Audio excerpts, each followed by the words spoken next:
Ideal weight range किती असावी?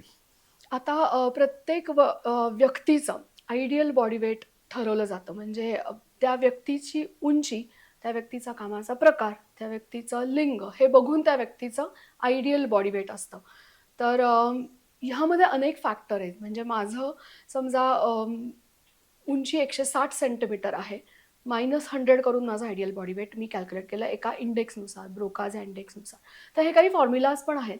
पण नुसतं आयडियल बॉडी वेट हे महत्त्वाचं नसून त्या व्यक्तीचा जे काही म्हणजे प्रकृती आहे किंवा त्या व्यक्तीचं जे काही जेनेटिक्स आहे किंवा ज्या हेरिडेटरी फॅक्टर्स आहेत, ह्या खूप गोष्टींचा त्या व्यक्तीच्या आयडियल बॉडी वेटवर परिणाम होतो. सो आयडियल बॉडी वेटपेक्षाही त्या व्यक्तीचं बॉडी कंपोझिशन एनालिसिस करणं हे जास्ती थोडंसं त्याला अच्छा. महत्त्व देणं गरजेचं आहे.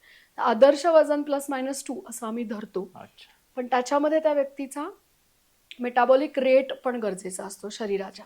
सो तो कुठेतरी विचार करून त्या व्यक्तीचं आदर्श वजन हे महत्त्वाचं आहे, की ज्यामुळे त्या व्यक्तीचा फिटनेस त्यावर नक्कीच ठरतो.